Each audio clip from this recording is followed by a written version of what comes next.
Hello. Hello, welcome to the webinar. My name is Chris Burt. I am Managing Editor of Biometric Update, and you are joining us today for a discussion on bias, or sometimes referred to as demographic differentials, in liveness detection or presentation attack detection. Thank you very much for joining us this morning, this afternoon, this evening, wherever you are around the world.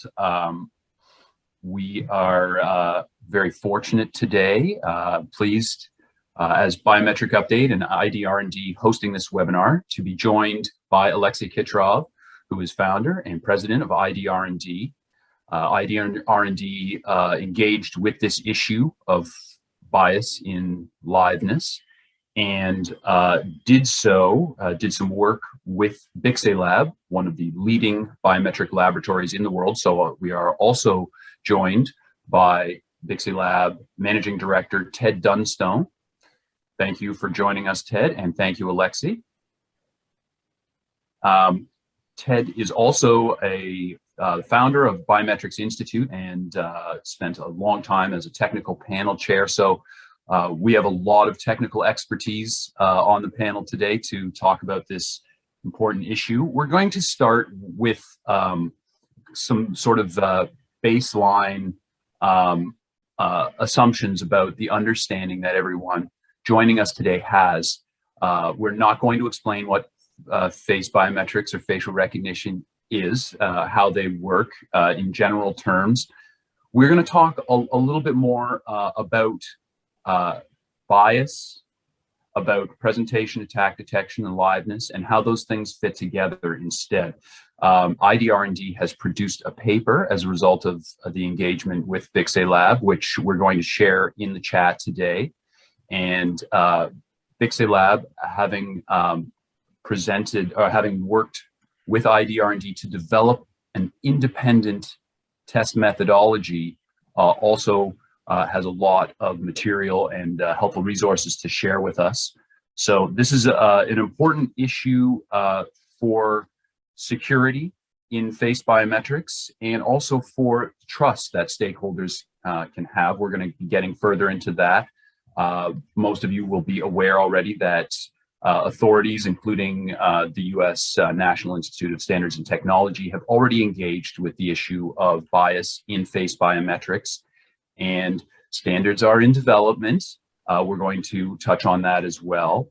Thus far, liveness has been somewhat left out of the discussion of face biometrics and liveness, and so that's really what Bixelab and IDR&D worked together to tackle, and that's the topic of our webinar for today. So welcome, gentlemen, and I'm just going to start by throwing things over to you, Alexei. I would like you to please give us a bit of a background about the issue of bias in live detection, please. Oh, Chris, thank you very much for this introduction. It is a very important issue, and we're very glad to have this opportunity to talk about this issue and to talk about the results of the study that was done together with Bixelabs and the white paper that we're releasing on the subject. And if we think about the world where we live in and the role that the facial recognition and the facial biometrics is playing with it, it's incredible. Because pretty much, I'm sure that every single participant of this webinar today is using facial biometrics one way or the other, whether it's to get access to your mobile device, to mobile applications, to financial transactions, to open accounts, and so on and so forth. So the facial recognition is here. So the facial biometrics are here, but we are seeing that there's still a lot of problems and discussion that comes with the usability of this technology, and it also means that a lot of the bad guys are trying to use this as an entry point, as an attack point. So, so the facial recognition are popular not only with the good users, but also with the bad guys who are trying to take advantage of this technology. And one of the most popular attack vector is the presentation attack, where people are trying to get through the facial recognition by the means of presenting a picture, presenting a mask, presenting a screen with a picture, video, and so on and so forth. And that's why the technology that's called liveness, or the presentation attack detection, to use more technical terms, is so important, because if somebody is trying to break into my bank account, they're not going to find my non-existent identical twin. They will find a picture of me on Facebook or LinkedIn and try to use that. So the liveness and anti-spoofing becomes a key component of the successful deployment of the facial or the facial biometric, because the successful facial biometric implementation must be answering two questions: is this the right person? And secondly, is this a person? So the matching is answering the first question: is this the right person? And the liveness is answering the second: is this a person, or is this some type of representation attack? One of the issues that's been surrounding the use of the facial recognition is something that's called a demographic bias, or the difference in performance of this this capability across the different demographic groups. And this issue, it's a well-known issue. It's been recognized both by the market, by the authorities in this market, including NIST, and some of the other trusted institutions in this field. What we've also been seeing recently is that it became a very hot topic discussed by the industry at large. I think a lot of you might have seen a documentary on Netflix, specifically that looks specifically into the issue of bias. Here's some of the results that was done by this group at the MIT that looked at the performance of a number of leading facial recognition algorithms, and looked at the performance across the different demographic groups. And what they found, that there is a significant difference in performance. So we know that the bias is real. So we know that the bias is real from NIST. We know that the bias is real from independent studies like this. And it's not only a technical issue, it's also a perception issue, because we're starting to see some very negative headlines about the facial recognition, about the usability of the facial recognition. Some of the big companies, some of the big players are just leaving the industry altogether because they perceive that as a reputational risk. So the formula for success that we're seeing that can help us to deliver truly fair facial biometrics is very simple. Again, as the good facial recognition, facial biometric deployment is answering two questions.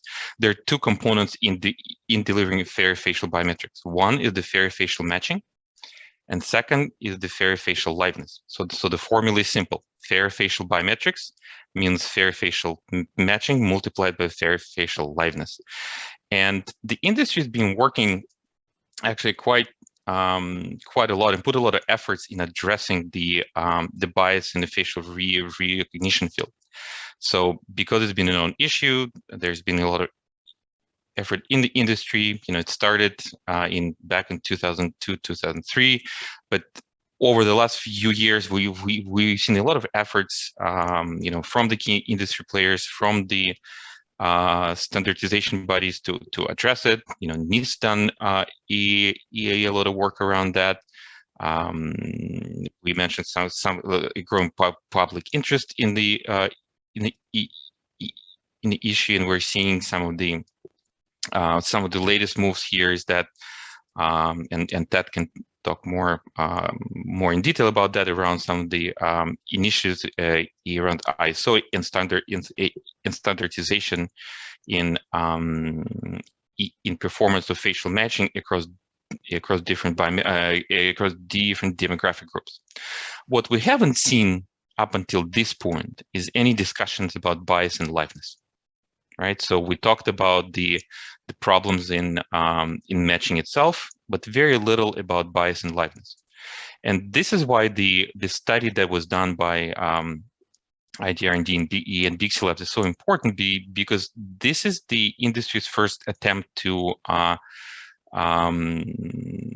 look into the issue, to measure the issue, and share some of the findings about the importance of this issue and how it can be mitigated. So this is, I think, I hope it's a turning point in the way that we look at the issue of bias in facial biometrics in general and facial liveness specifically. Great.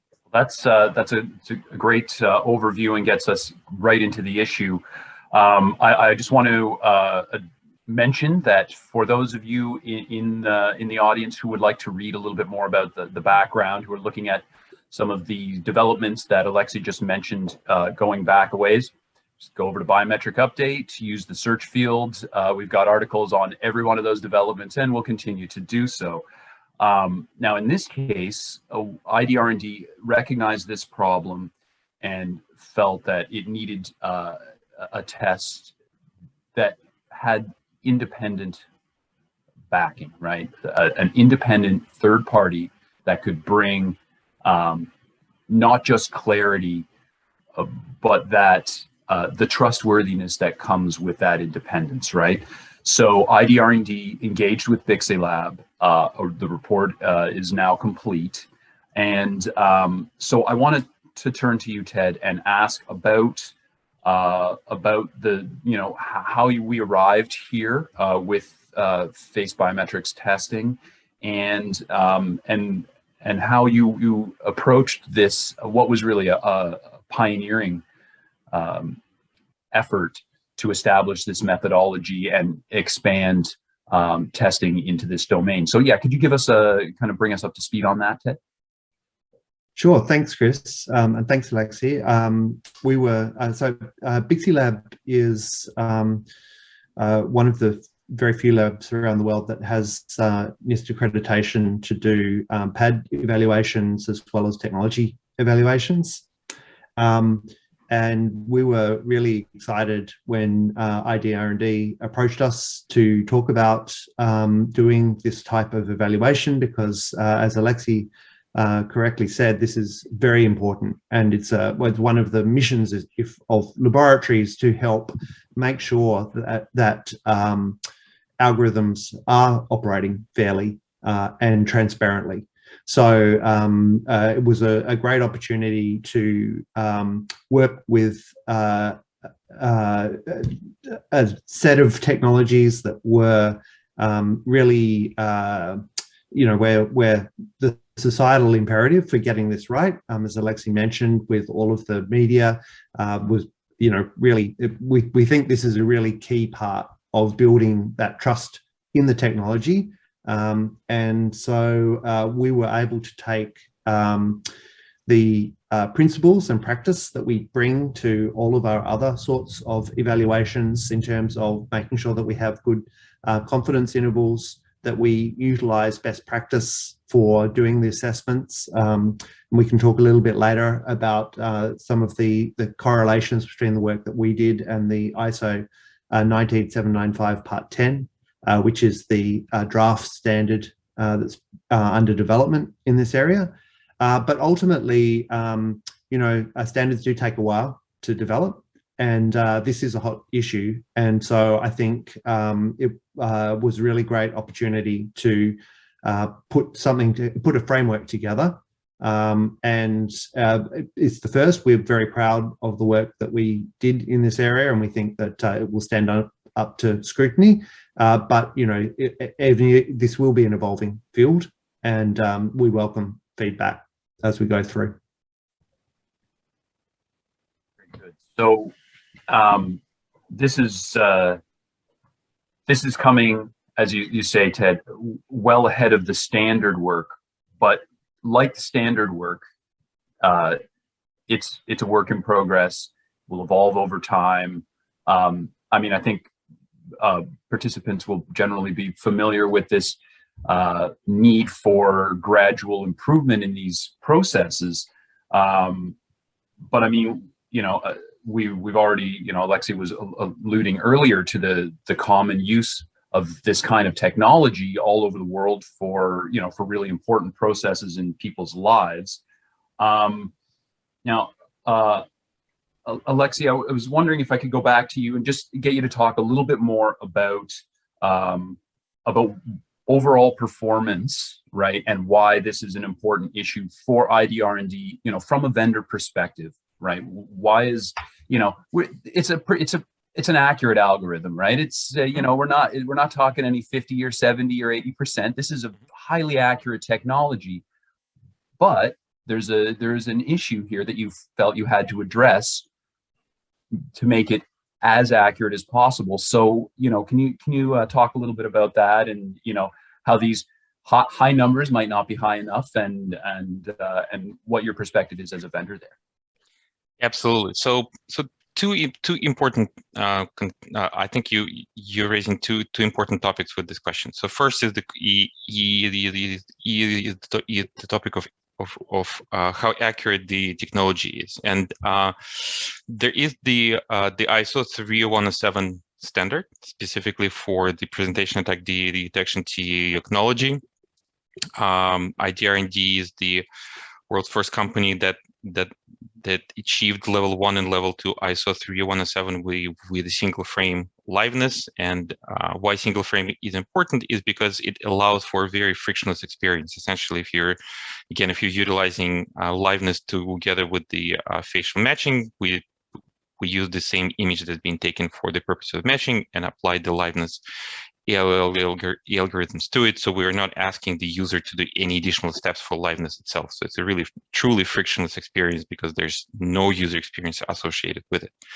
So in that ISO 30107 testing, you know the results are official.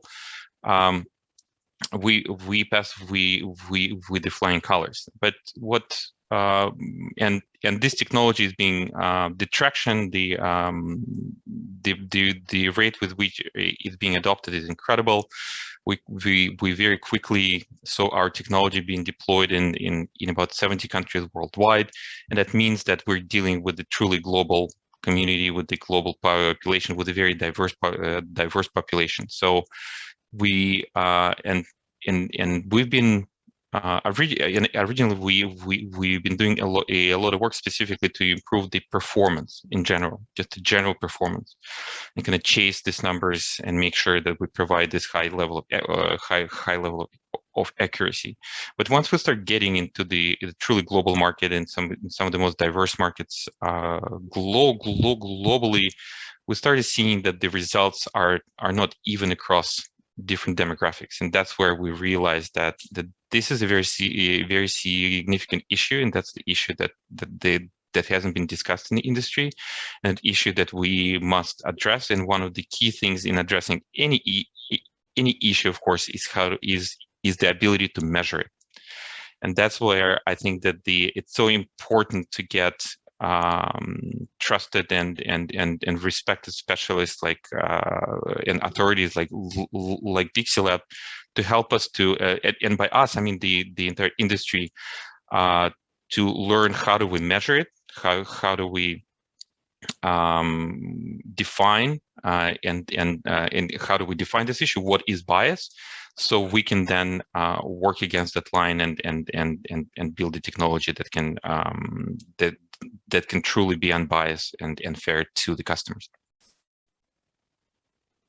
So you refer to the importance of getting the testing right there, and I think it's probably an opportune moment to just mention that the NIST NV-LAB accreditation program, Bixi Lab, has just had renewed. That's just come across the newswire for us. So that's this is there's a global standard for how testing works and so on, that you know, is part of this standardization process. But at the same time, this is all new stuff, a new direction for this testing.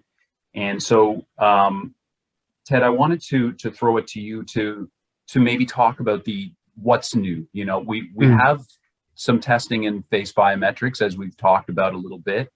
I also, you know what, actually, I want to interrupt myself for a little brief tangent here. I noticed there's a question in the Q&A. Everyone can feel free to add your comments in the chat. I also want to ask, can someone throw the IDR&D report into the chat, please? Because that's our first question. Oliver asked if he can see the report. Now, Bixi Lab has actually produced this letter of confirmation, which is up on the screen right now. And then there's a report produced by IDR&D about this process. I encourage you to check them both out. Yeah, so if we can get that in the chat, that would be great, and people can check that out, that report, at their leisure. Thank you, Allison. So yeah, by all means, everyone check that out. But Ted, maybe you can tell us a little bit more about what goes into the testing methodology and, you know, differences between testing for matching accuracy and liveness. Sure, yeah, thanks, Chris. Testing for bias is deceptively simple. I think everybody has in their head an idea of what that might mean in practice, but actually measuring it is actually a lot more complicated than one might imagine, because there are all sorts of different ways that the biometric information itself is gathered. And as one can imagine, there are so many different demographic groups around the world. You need to make certain choices about what data you can test with, how much data is going to be required, and what kind of confidence intervals you're going to be testing to. So all of that means that you end up with doing a lot of tests, getting a lot of data, and then you need a methodology to decide with that data, does what you see in terms of those differentials constitute a statistically significant bias. Now, with any algorithm, you are always going to have a certain amount of variation. And you're also always going to get variation because the testing set that you use will have uneven proportions or different representation biases. And, you know, no matter how hard you try, there's always going to be that element. So then you need a mechanism by which you can take those stats and compare them to make sure that the system is not biasing different types of demographics.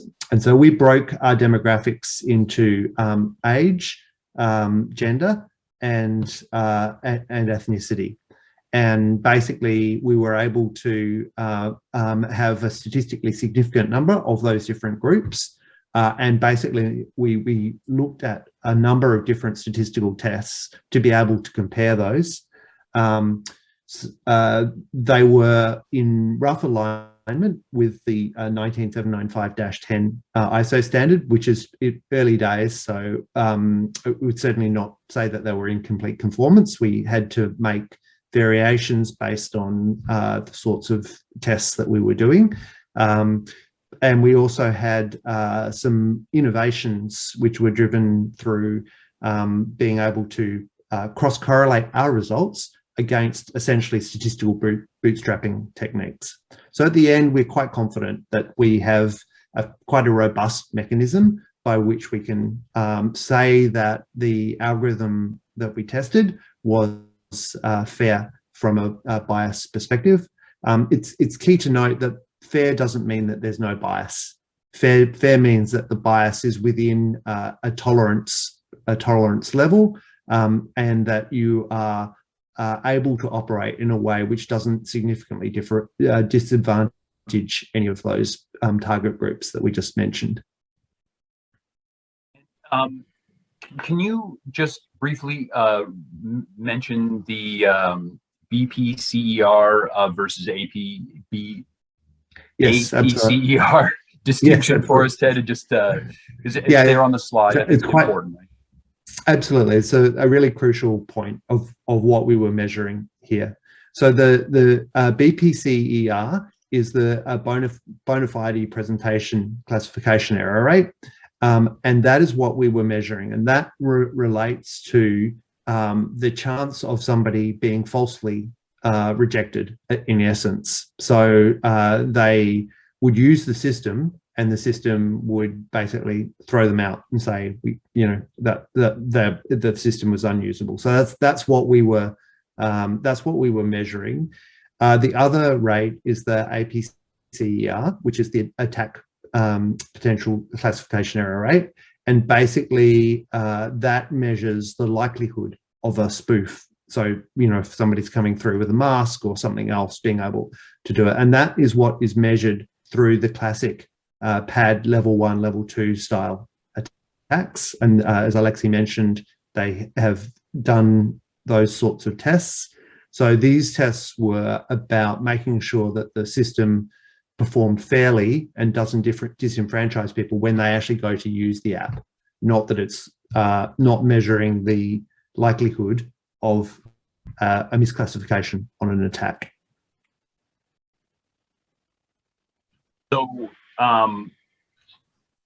So Alexi, you've shared how to improve the usability, essentially, of the algorithm with the whole industry. Mm-hmm. Mm-hmm. Why as a vendor would you do that? Well, because I think that there are two components to the story. One is technical, and the and another one is the public perception.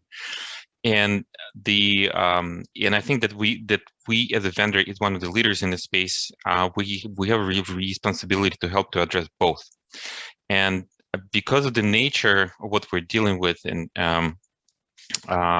the longer the wait, the worse it gets, right? Because this problem really scales quickly. And this is, to me, is this kind of story of the kind of good news, bad news, right? So the good news, the technology is really needed in the market. People are using it, but at some point, as I mentioned, we did notice that that there are some differences in performance across the different demographic groups. So it's on the top, you can see the heat map that we had with some of the earlier versions of our product, and that's a problem. So we need to so we quickly realized that if we were to continue with our expansion, if we were to continue with the growth, to be able to service customers truly across the globe, we must address it. And so the good news, bad news story is that the bad news is that there's no single line of code that you can throw into the system and solve it momentarily. But rather the issue like this calls for the fundamental kind of rethink and reimagine of the process of building the system, how you measure it, and in how you work on it.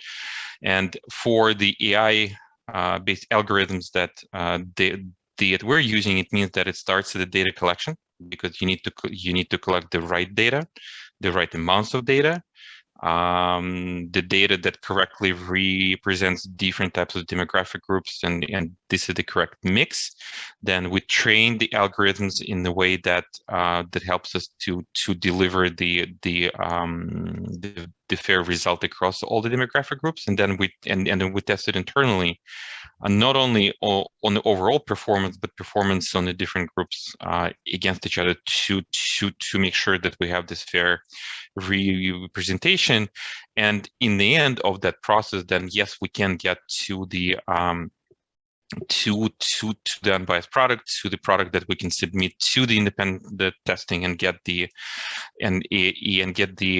third-party assessment that the product that we're presenting on the market is fair, is unbiased. So and the reason why we're doing this is that is because it's important for consumers to know that the industry is working on it, the industry is addressing it, and this is the issue that can be addressed through the means of technology by the key vendors that are working in this space. So and one of the important things that I hope will happen as a result of this study is that customers will demand not only the accurate liveness, the accurate biometrics, but also fair biometrics. And we're showing here that it is possible. There are ways to measure it. The challenge here for us and for Bixi Labs is that this is the first study of its kind. This is the world's first evaluation of the liveness capability specific to the ability to provide the results in an unbiased and fair way. So so hats off to the team at the Bixi Labs to be able to develop this methodology of measuring it, of defining it, and then conducting the world's first study for the bias in liveness.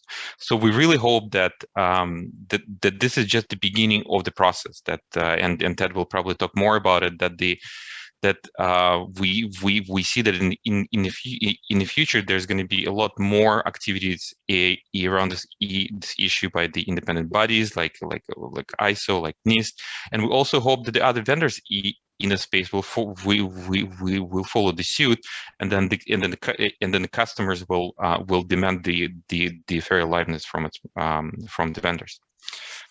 Which is a process we've already seen on the matching side, right? Exactly. We want to see this same process play out on the liveness side as well. There's a couple of really meaty issues to pick up on there. So I actually, I guess starting with, you refer to this this pioneering work that we want to sort of share with the rest of the industry, and I sort of earlier alluded to the IDIDR's report and the confirmation letter, and I think I misspoke, kind of at least implied that that's all there was. There's actually a 50-page report from Bixi Lab, right? And so that's the outcome of the test, right? So Ted, we have actually had Oliver was asking if he could get a copy of that report. So can you, first of all, just describe the availability of these the reports?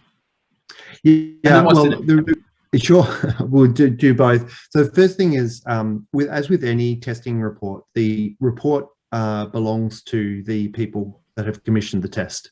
So it's in Alexi's hands as to what he would like to release. Normally, however, the reports themselves are not released in full, and that is not like released publicly in full. That's not to hide anything. That's just because it does actually contain some potentially commercially sensitive information associated with the tests itself. So we put out within our statement a generalized statement of what was tested and how it was tested. And we certainly hope to be able to provide more, we will provide more information about the methodology which underlines that, because as Alexi said, it's really important that that we come up with a consensus on how these systems are going to be measured, how we can check for bias, and ultimately how those things end up in the formal standards. So we don't see ourselves outside the standards process, but we see ourselves assisting in that standards process by actually getting out there and doing this work. So on the, sorry, there was a second part to your question. The first part was? The 50 pages, Oh yes, what what's all in? is in Yes. there? What are people going to see when they do their test in that 50 Sure. pages? Yeah. So from a testing perspective, obviously the data that you use for that test is super important. So a good part of this is making sure that there's a really clear indication of the characterization of the data set. And when it comes to bias, making sure that you've got good, clean data from the range of demographics you need to test is really important. You need to establish the algorithm baseline. Then you need to be able to conduct the experiments in a statistically significant way and explain those stats. One of the things as with any testing, be it PAD or technology evaluation, where vendors or where a technology does turn out to have an issue, then it's important to provide a mechanism for learning and for the technology itself to be improved, so that it can, because our goal here is to assess bias fairly, right? So it's to raise the industry, and if people can go back and make sure that when they've had an interim result that they're able to get improve, then that's an important part of that process as well. In IDIDR's case, I have to say they had already done an excellent job at the front end, so we actually it wasn't necessary for us to do a two-phase, because obviously, as you can see through this process here, that they've had a solid commitment to driving down bias internally, and so we were basically able to go through and independently confirm that that was indeed the case. Great. So I do want to mention at this point that I see a lot of questions coming in through the Q&A function. So thank you to everyone who is asking those questions. We're going to try and get to as many of them as we can in the next little bit. And I was actually going to, you know what, I'll actually go right back to you, Ted, because we should talk a little bit more about the standardization side of things. And we've also had a question. Ben asks if NIST or any other official body, Europe or elsewhere, has defined biometric identification bias. Is there a scientific or legal definition that we can refer to? So could you maybe address that and then talk about the standardization of it? Yeah, I mean, they're both two sides of the same coin, but basically the ISO so there's a draft ISO standard, which is 19795-10 or part 10. And that, as with all standards, spends quite some time defining terms. So there's even in the draft, there's a lot of terms that are defined, but it's still very draft. And for instance, if you go to the back end to find out how bias is actually measured, they provide a whole lot of sort of draft ideas about different mechanisms that could be used to do that. And I think the other important distinction is that this standard is actually focused on matching bias. It's not focused on PAD bias, liveness bias. And there are obviously enormous overlap between those two activities, but there are also some differences.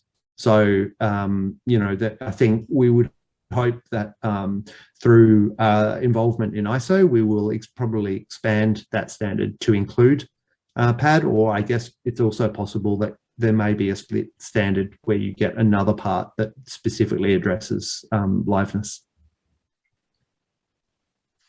So, and we certainly hope that this study, this evaluation will work as a stimulus for the community to address this issue, because again, the reality that we face is that when we wanted to get our product independently tested for bias, there are no standards, there are no publicly available definitions. So so this is the work that we as an industry still need to do. But I think that that this pioneering work that happened here will certainly be used and hopefully be a stepping stone and the foundation of that work going forward. Because going back to where we started, you cannot have fair facial biometrics without fair facial liveness. So so this is an important issue, and I think that we're that this is an important pioneering work that we're sharing with the industry today. And Alexei, can I just add to so Bixi Lab is putting out a course where we will sort of expand on some of the fundamental principles around bias as well. So we will communicate that through a biometric update at the appropriate time, but that's something to look out for as well. Resources are coming online, really. This is the industry, you know, if you're in this field as someone who's in the audience right now or participating, asking questions, now is the time. So I actually do want to get to as many of those questions as we can. So we'll focus on that, I think, for the most part. But before we do, I just want to go back to Alexei for a second to ask about, you know, IDR&D also does document liveness detection, right? We've seen some development in that area. You've also got a whole voice technology side to your business. So yeah, I just want to ask you about the role of bias in these other areas as well. Is this something that is going to have to be considered even more broadly? Absolutely. So first, just to let me use this opportunity to say a few words about IDR&D. IDR&D is a biometric technology vendor. Our products are provide core capabilities. They typically use as the components in our partner systems that they provide biometric authentication, onboarding, in some of the other use cases.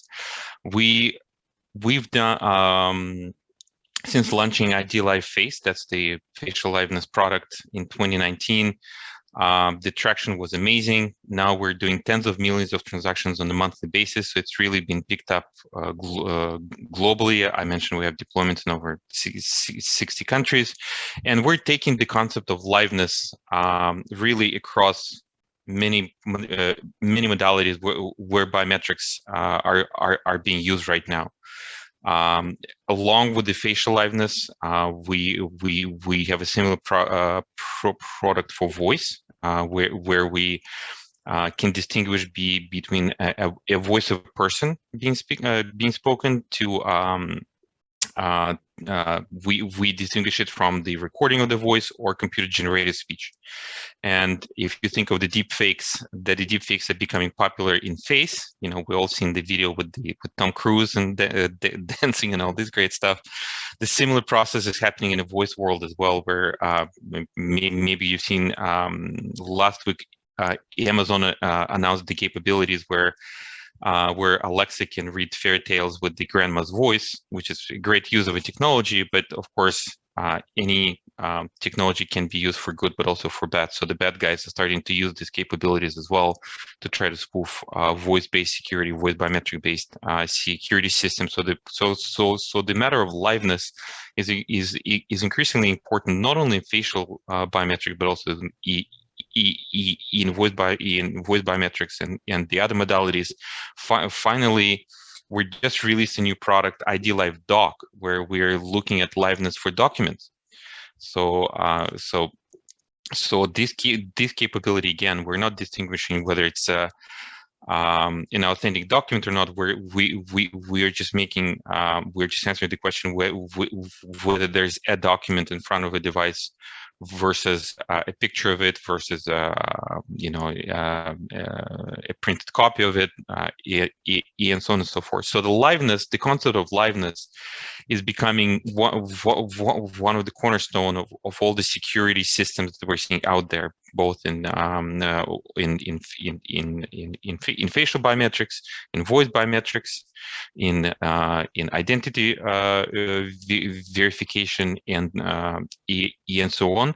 And IDR&D is really leading this charge here all across these key modalities with our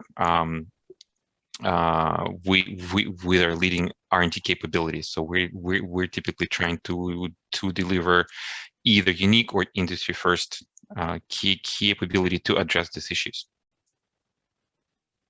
With remote authentication being so prevalent over the last couple of years, and presumably going forward, we're going to all be relying, I think, on the security and usability of these products. And I think you just mentioned the two key components of a successful deployment. One is the security; it's a must. But the second one is equally important: is the usability. Because if security is not convenient, if the user experience is excessive or clunky, inconvenient, we're going to see a resistance from customers. We're going to see abandonment from customers, and that's why we are very strong advocates of the frictionless experience when it comes to biometrics, when it comes to liveness. I think it's on us as the industry, it's on us as a technology providers to be able to utilize the latest the latest capabilities that are available to us through the means of machine learning and the in artificial intelligence, to provide the security in a way that's not inconveniencing people. Because if we fail to do so, people just abandon the application. They're just not going through with it. So these are the two key ingredients in the successful deployments of any biometrics, of any security system. It must be secure, it must be accurate, but it must be convenient. And when it comes to security, the less user experience, the better. And the best user experience is no user experience at all, because I don't think that I've seen a person who is excited about doing authentication or doing some type of a security procedure. It's typically perceived as a barrier, and we want to take that barrier away. So that's why the frictionless experience, the lack of user experience, I think, is the key in the successful deployment of these technologies. Great. I mean, I think that's what everybody's aiming for, right? And we've got a lot of questions about how to do that. So let's get to some of those questions quickly, because there's a lot of really good questions here. So I want to start with Richard's question, which is about the technical details of the confidence interval calculation and significance testing methods. Are these available in a paper somewhere? Richard asks. So, but Ted, do you want to field that one? Yeah, well, I'll start. So we do plan to make them available in a white paper from Bixi Lab. I have to say I haven't seen exactly what is in the IDIDR report that's been put out, so I'm not sure if that covers it. Alexei? Yeah, some of the details are definitely there, and here's the link to the white paper, which has a lot of details about the methodology and measurement, some of the very kind of geeky formulas that you can find there for the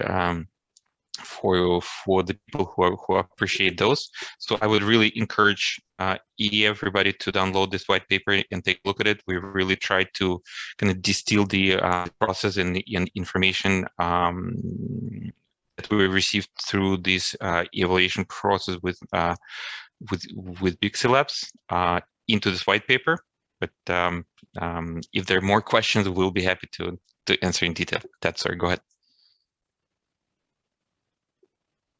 Yeah, sorry, I was just reading a couple of questions here about tolerance level. So I would like to, who would like to talk about what is an appropriate tolerance level that confirms the fairness of a model? Yeah, well, I'll start and then maybe I'll hand over to Alexei. But that's a great question, because that really comes to the heart of the issue here about determining whether a system is biased. But in essence, we are looking to try and ascertain that the performance of the when you measure the performance across the different demographic differentials, that those performance metrics are within certain tolerance range. So you can use statistical measures to make sure that, or to test whether the distributions are coming essentially from the same underlying distribution, and then you can measure the confidence that you have in your comparison of those distributions. And so that essentially measures using things like the student t-test, using what the ISO standard calls differential performance worst case error to mean analysis. And also, as I mentioned before, another technique which essentially uses bootstrapping. So you can bootstrap what you expect to be able to see with the algorithm, and then you can use z-scores to compare those, what you see through the algorithm with what you observe in your bootstrapping. So it's a complex question, but it is a key to getting good answers about whether an algorithm is fair. Maybe I'll turn over to Alexi to see if you've got anything else you'd like to add. No, I'll just add a very general comment saying that that's why it was, in my mind, such an important study that was done, because this is the first attempt to define what the bias is and to define how can we measure it. And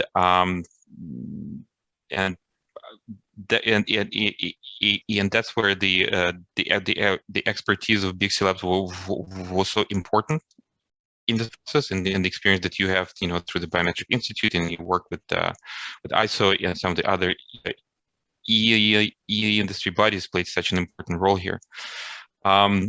We hope that we'll see more activities on the NIST level, on the ISO level, where these definitions will be kind of refined and finalized.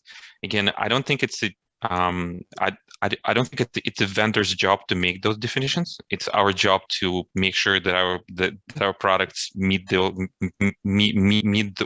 requirements, and that's and we had a very interesting partnership here with Bixi Labs that we're driving the discussion on the methodology, on the on how this should look like, and then IDR&D would subject our product to that evaluation. So I think it's one of the key questions. I think we're in the beginning of the process of answering them, and I would really kind of call for both the industry bodies and other vendors in this field to take this problem seriously and engage in these discussions, because I think that we all as an industry will benefit from changing in perception that that this technology is fair, that there's no reputational risks associated with deploying it, that these issues are well studied, tested, and we can present our customers assurances that the product that they're deploying are fair, and they can communicate that to their customers, to their end users. The fact that the product that they're delivering to them that doesn't have this problem. So I'm not necessarily saying that we have all the answers today. I think it's important that we're posting this question. I think we made the first attempt to answer those questions, but I think it will take a few iterations. There are going to be some changes in those formulas that you find in the white paper, that you find in the report. And again, the call is for the industry to join us in this movement in addressing this issue. On the topic of resources that vendors can avail themselves of to take up that call, Ben asks if NIST or any other body has created a comprehensive database covering bias, say with a certain number of samples from each various demographic. Yeah, can either of you speak to that? I'm not aware of.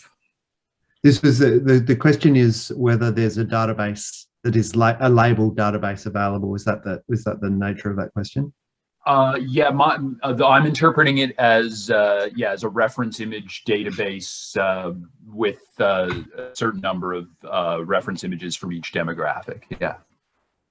Not that I'm aware. Certainly NIST hasn't. There are databases out there that have that, but we certainly anything which is out there has got errors in it. We've checked, and there are labeling errors all over the place. So there's no substitute. All of the data that we have has been hand checked by people that are qualified to hand check that data before it's passed through, which doesn't guarantee that there are no labeling errors, but we've got far fewer labeling errors than most data sets. That's a real problem with a lot of publicly available data sets, is that the quality, the labeling is inconsistent, right? And then I think it's also probably important to note at this point that IBM attempted to put together a data set to help with this issue, and they immediately ran into data progeny or source of data problems with, did they have permission? Were they allowed to use these images? So that is, I think, a going concern. I think it's fair to say in terms of the available databases and the quality of them and so on. So so a good point to recognize. And just a quick comment. So, and then there is some bias testing that needs to doing for facial matching.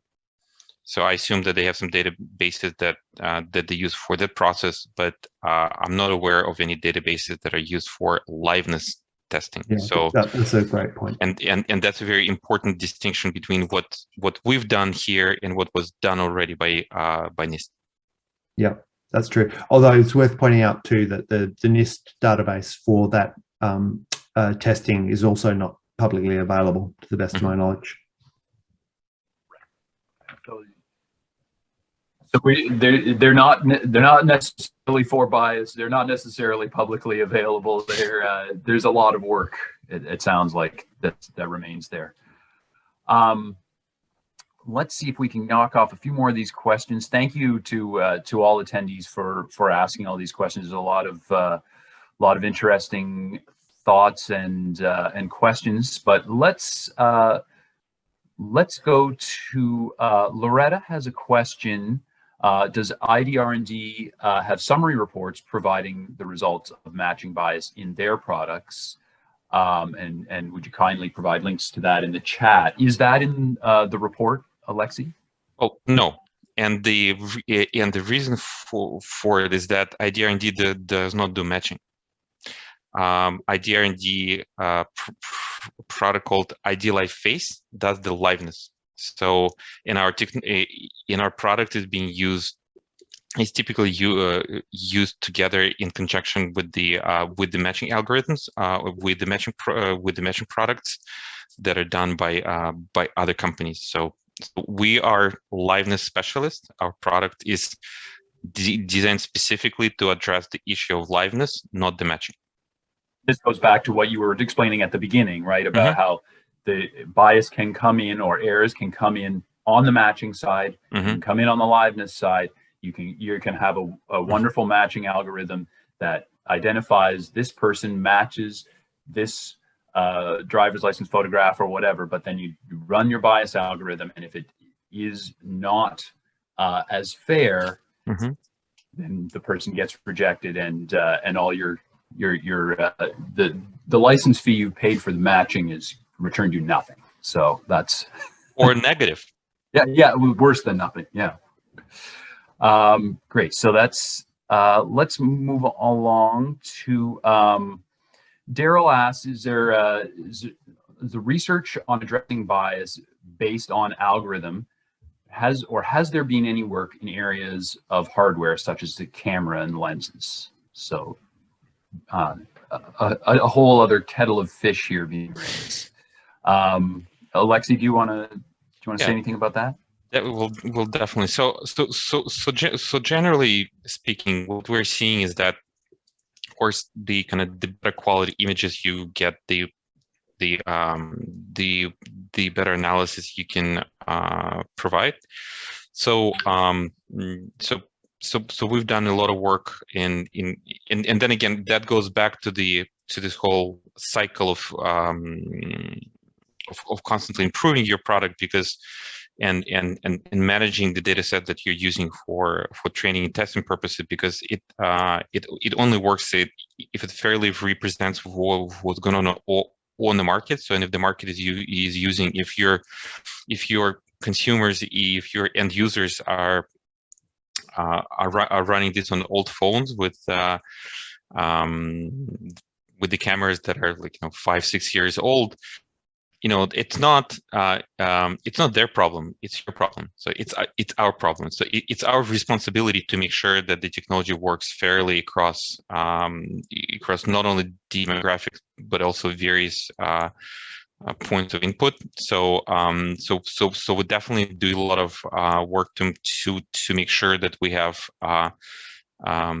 fair results, not only demographic bias but also across different channels, things like cameras on the mobile devices versus cameras on the desktop. So typically on desktops, you see cameras that are not as good as on the mobile devices, especially on the latest generation. So it is an important issue. It is an issue that we're constantly working on, and we're kind of measuring. We're looking kind of in the same way that we're approaching the demographic bias, but it was not covered in this particular study. Yeah, Ted, do you want to add anything to that, or is that? No, I think that was a good response. Yeah. Great. I want to ask. We'll get to one more here. We're just over an hour, so thank you for everyone who's hanging in there. But I'd like to get to this one more question. An attendee asks or mentions that anecdotally, I'm aware that some differences in outcome aren't necessarily biased. For example, women generally have a wider variety of hairstyles and makeup, which can contribute to poorer outcomes. In testing, were you able to make that distinction in your data sets? That's actually that's a great question, and we didn't directly address that question within the data. We collected a pretty good representative set across a wide range of the demographics and that we were talking about, and we found that performance in, remembering this is live performance, is not matching performance, so there is a difference. I suspect that the question applies more to matching performance than it does to pad performance, but that's not to say that there aren't marginal effects, and so I think that's an interesting open question as to how you bake those marginal effects in to the test process. I mean, a great example would be very low light, for instance. So if you were dealing with a pad presentation in very low light, should that be equally unbiased to something which has really good illumination? So I think if we take environmental conditions, we can say that one of the things that we did with this particular test was that the test was done under reasonable environmental conditions. So it was not looking for those extremes of, lighting or other sorts of environmental conditions. And I think with the nature of bias that we're trying to measure, I think that is still a fair way to assess bias, independent of those other environmental components. Alexi, do you want to weigh in there?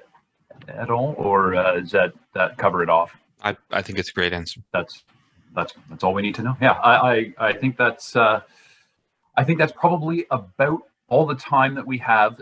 So we're leaving a few questions unanswered, but I would absolutely encourage all attendees who have questions, further questions, reach out to IDR&D, reach out to Bixey Lab. I think that this conversation is probably, this is just the beginning of a larger conversation, right? So we'll definitely look forward to further questions and further discussion. We did, now I'm not sure what exactly we want to say right now, but there was an attendee, Ted, who asked about fees for assessments at Bixey Lab. And so maybe you just want to take a moment to direct that question. Just hit your mute there, Ted. You're muted.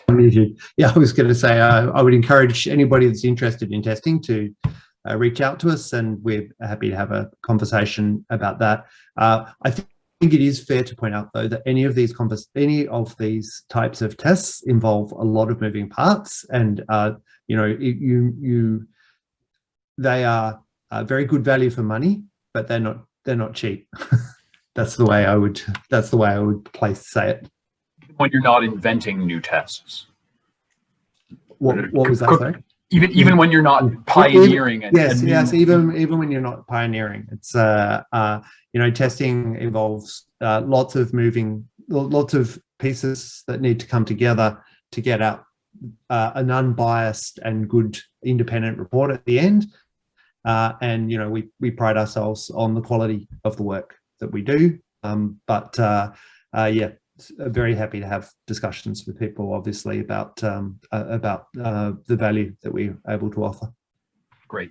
Well, I think we're all in agreement about the value of independent testing and the importance of vendors bolstering their credibility in that way. So, absolutely encouraged for everybody.